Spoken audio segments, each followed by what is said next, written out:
Salut, c'est Shep, bienvenue à cette nouvelle Marvel JCE TV. Aujourd'hui, une petite vidéo de news concernant notre jeu Marvel Champions, car il y a eu quand même pas mal de news qui méritent qu'on s'y attarde aujourd'hui. Alors, sans plus attendre, la première des news, sans doute la plus attendue, nous avons enfin du nouveau concernant le contenu de la fameuse boîte de campagne, qui s'appellera, à titre original en anglais, The Rise of the Red Skull. Je ne sais pas comment ça sera traduit en français. Et donc cette boîte, une grosse boîte de jeux de luxe, une grosse boîte qui va nous apporter beaucoup de contenu, et on sait enfin quel va être ce contenu. Donc nous avons une grosse boîte qui est prévue a priori pour juillet aux États-Unis et qui va contenir pas moins de 5 nouveaux méchants, 2 nouveaux héros, 3 nouveaux sets modulaires et un mode campagne qui va permettre de jouer les 5 scénarios de cette boîte à la suite dans une campagne, scénarios qui seront reliés entre eux pas uniquement par du fluff, mais également reliés entre eux par, d'après la news, des cartes que l'on va pouvoir intégrer dans son deck au fur et à mesure que l'on avance dans cette campagne. Donc une perspective d'évolution du deck est possible. Alors quelle évolution, ça on n'en sait rien, on sait juste qu'il y aura des cartes qui s'ajouteront dans le deck du joueur, dans le deck du héros. Et en mode expert,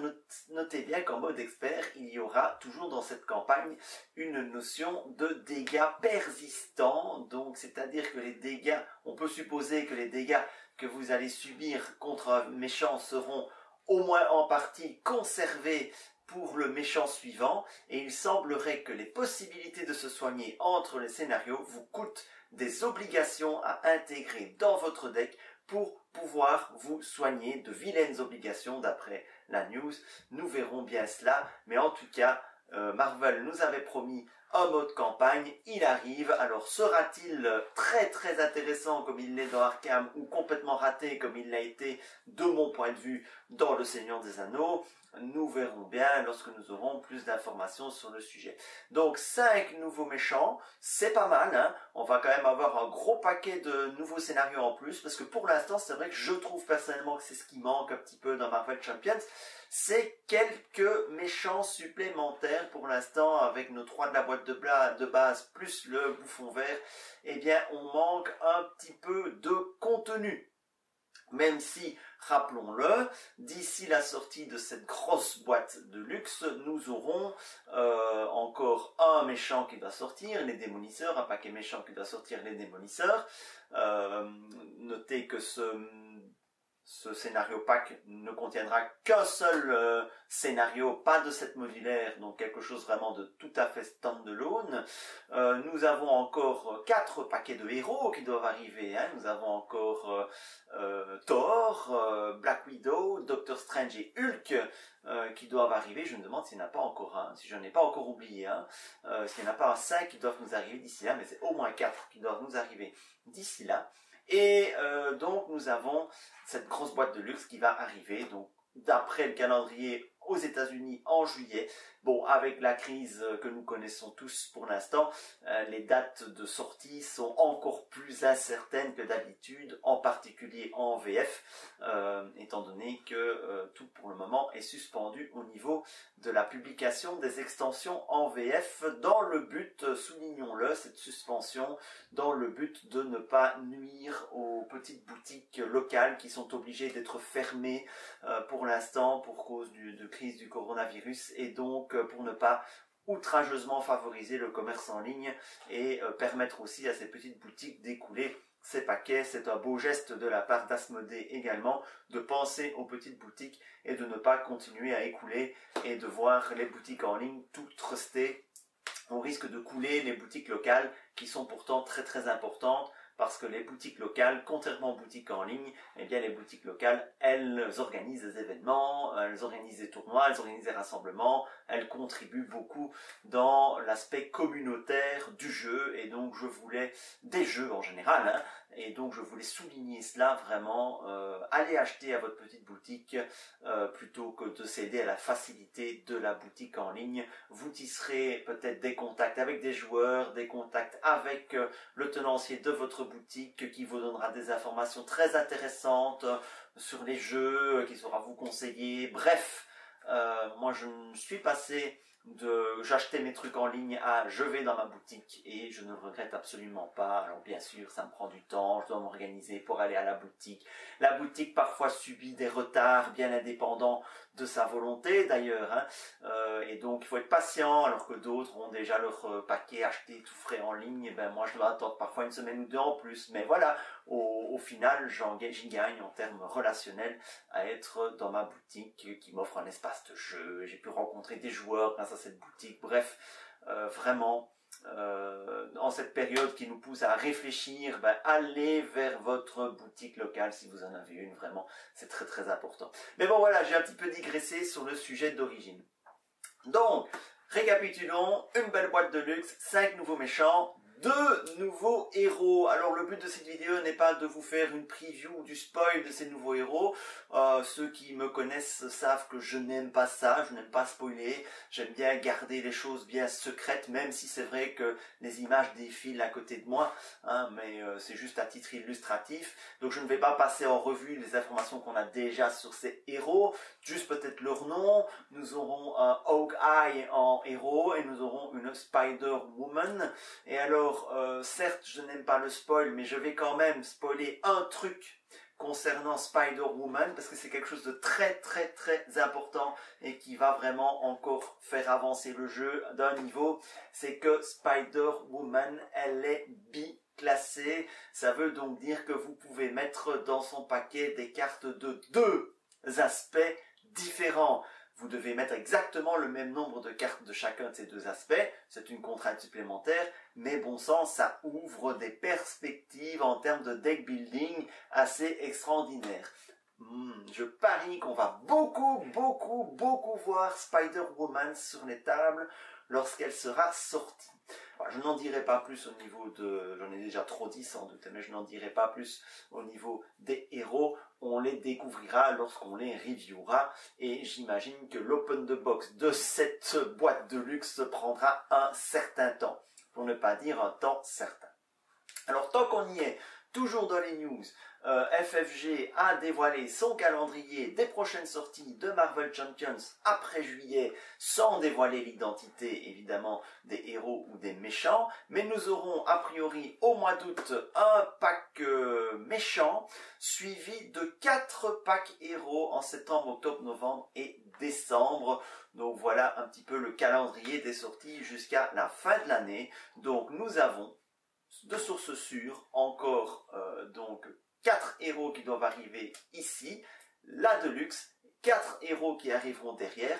Nous allons avoir beaucoup de choix au niveau des héros. Au niveau scénario, les démolisseurs qui doivent arriver ici, la Deluxe qui va offrir 5 méchants et un autre pack scénario qui devrait arriver fin de l'été, début de l'automne. Voilà donc pour ce qui est du calendrier des prochaines sorties Marvel Champions.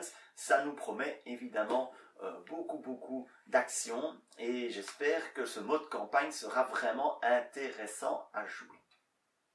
Alors, continuons dans des petites news.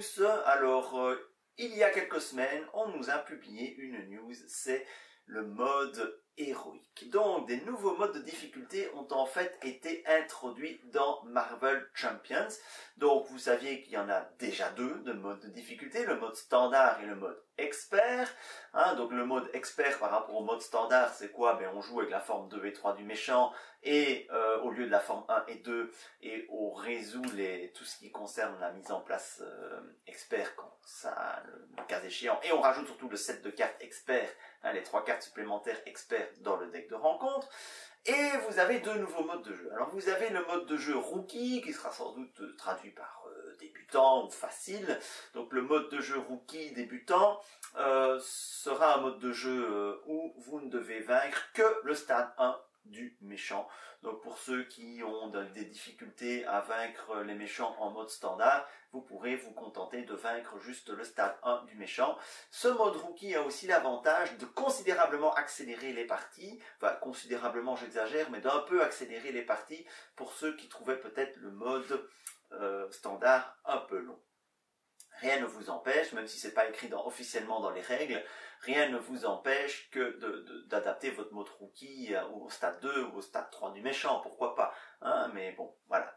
Le mode rookie, dans le nouveau livret de référence sorti en anglais, c'est jouer juste avec le stade 1 du méchant. Mais ce qui est intéressant, c'est le nouveau mode de difficulté au-delà de l'expert. Donc certains ont peut-être trop de facilité, regrettent que le mode expert soit finalement relativement facile. Je ne vais pas faire de cette vidéo un débat sur cette question-là, mais je me permettrai quand même de donner un petit avis après. Donc, certains joueurs qui considèrent que le mode expert est un peu trop simple ou qui sont déçus d'avoir déjà battu tous les méchants en mode expert, eh ben ils ont un challenge supplémentaire officiel qui apparaîtra dans le nouveau livre de référence, c'est le mode héroïque. Et le mode héroïque, c'est quoi? Eh bien, vous choisissez le mode de jouer en mode héroïque niveau 1, héroïque niveau 2, héroïque niveau 3, héroïque niveau 4, héroïque niveau 5, héroïque niveau 17 si vous voulez. Bref, vous choisissez un niveau. Donc je veux jouer en héroïque, je choisis un niveau, et qu'est-ce que ça change? Eh bien, je joue avec les règles du mode expert, et la différence, c'est que si je joue en mode héroïque niveau 1, eh bien, à chaque phase, chaque étape 3 de la phase du vilain, donc la phase où on met des cartes de rencontre face cachée et on les révèle, eh bien, on en rajoute une par joueur si vous êtes en héroïque niveau 1. Si vous êtes en héroïque niveau 2, vous en rajoutez 2 par joueur, donc ça fera 3 cartes de rencontre à révéler par joueur. Si vous êtes en héroïque niveau 3, 3 de plus, et ainsi de suite. Plus personne maintenant ne peut dire que le jeu est trop facile, plus personne. Et celui qui ose encore le dire, je le défie de battre Ultron Expert héroïque niveau 5, et s'il le fait, eh ben alors là, chapeau, mais dans l'état actuel du jeu, j'ai de sérieux doutes quant à la capacité de n'importe qui de pouvoir faire cela. Donc, alors, discutons un petit peu de ce mode héroïque. C'est quand même un peu facile, je trouve, de nous pondre un mode héroïque comme ça. Oui, il suffit de révéler des cartes de rencontre supplémentaires. Ou un mode rookie, il suffit de jouer avec la phase 1. Bon, autant le mode rookie, je peux encore comprendre, autant le mode héroïque, c'est un petit peu une solution de vachement grande facilité, je trouve. Hein, c'est le genre de truc. Comment ferait-on bien pour rendre le jeu plus difficile? Bah, on a qu'à révéler des cartes de rencontre supplémentaires. Oui, d'accord.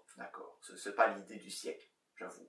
Mais ça a le mérite de proposer un mode de jeu officiel et ça peut vous faire un petit Hall of Fame, ça peut vous créer un petit achievement, hein, réussir à gagner en héroïque niveau 1, en héroïque niveau 2. Donc ça peut être sympa, mais c'est un peu artificiel, je trouve, comme augmentation de difficulté. Ça ne vaut pas les decks Nightmare du Seigneur des Anneaux. Hein, ça je le maintiens encore et toujours, qui est la meilleure façon d'augmenter la difficulté d'un scénario, mais évidemment, ça coûte autant pour l'éditeur d'en imprimer que pour le joueur d'en acheter. Je comprends que les Nightmare decks ne sont pas hyper rentables. Voilà donc pour ce mode héroïque. Alors, tant qu'il y a un nouveau livre de référence, un nouveau guide de référence, y a-t-il d'autres modifications notables dans les règles? Alors, pas grand-chose, des petits détails, des petits ajustements, des petites corrections de mots, hein. Donc il y a une tendance à remplacer les réponses par des interruptions dans certains cas, donc je ne vais pas revenir sur ces détails-là. Juste 2 points de règle qui ont attiré mon attention et que je vais simplement rappeler ici.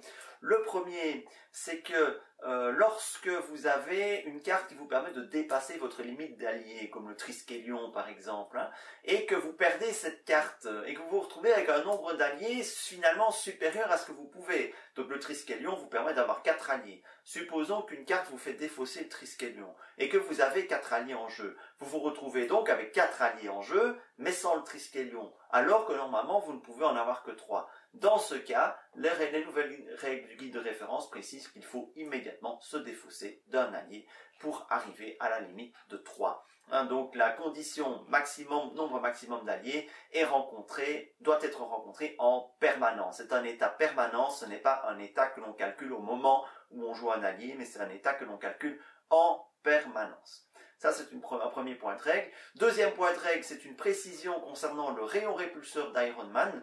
Donc le rayon répulseur d'Iron Man, il inflige un dégât, puis on défausse ses 5 premières cartes de son deck, et on rajoute 2 dégâts par icône énergie défaussée. Alors la question qui circulait beaucoup, c'était est-ce que je peux infliger un dégât puis les autres? Donc est-ce que ce sont des dégâts séparés ou simultanés? L'intégralité des dégâts de la carte sont simultanés. Donc il n'est pas question d'utiliser le premier dégât de rayon répulsif pour enlever un statut tenace et puis d'appliquer les autres dégâts 2 par 2. Non, non. Donc on fait la somme de tous les dégâts, donc c'est minimum 1. Plus 2 par carte énergie, par ressource énergie défaussée, et après on fait le total et on inflige tout ce total de dégâts d'une seule fois à la cible. Ça, c'est une précision qui a été officiellement actée dans ce nouveau guide de référence. Voilà pour ce qui est des quelques petites news dont je voulais vous parler, mais ne quittez pas parce que cette vidéo de news n'est pas finie. Certes, on est en période de confinement, donc il faut faire les choses un peu plus seul, mais Ryzen a quand même un petit quelque chose à vous montrer, et donc restez connectés après cette séquence parce que Ryzen va enchaîner avec sa petite séquence à lui. En attendant, n'oubliez pas de continuer de nous soutenir symboliquement avec des petits pouces bleus et jouez bien, prenez soin de vous, prenez soin des autres et si vous avez l'occasion de profiter de ce confinement pour davantage jouer, faites-le et aussi communiquez-nous tout ce que vous souhaitez dans les commentaires. Merci à tous, à bientôt et maintenant Ryzen, c'est à toi. Bonjour à tous et bienvenue sur la Marvel JCE TV. Alors aujourd'hui je vous fais un court épisode juste pour vous montrer des Poker Tokens que j'ai enfin réussi à avoir. Pour que vous puissiez vous rendre compte un peu de la qualité des tokens. Voilà. Alors je vais essayer de vous montrer ça. Hop là.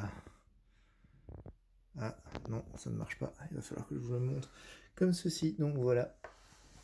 Donc comme vous pouvez le voir, il y a de tout, hein. Il y a les dégâts ici, recto verso 1, 2, il y a les menaces, recto verso 1, 2 et recto verso 5, 10.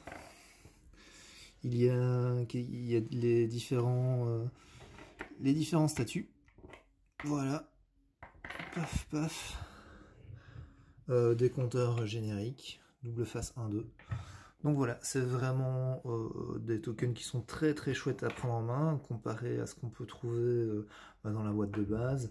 L'avantage que ce soit double face avec des valeurs différentes, c'est quand même bien pratique de ne pas avoir à faire la monnaie en fait à chaque fois qu'on dépense une menace. Alors malheureusement, je suis confiné loin de mes cartes, donc j'ai pas encore pu les utiliser dans une partie, mais je dois vous avouer que ici le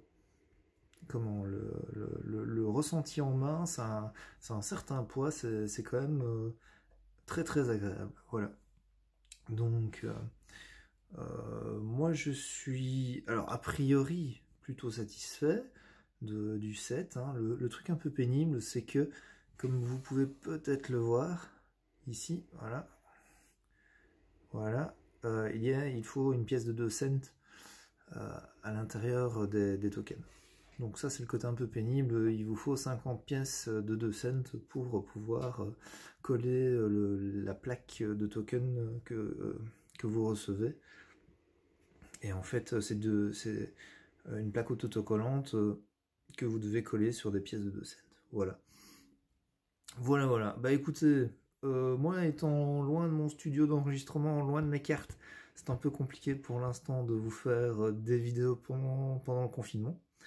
Mais voilà, je me suis dit que ça pourrait en intéresser certains. Voilà. Je vous dis à très bientôt pour une nouvelle vidéo. Salut! Enfin non, pas à bientôt du coup, mais à quand je pourrai. Salut!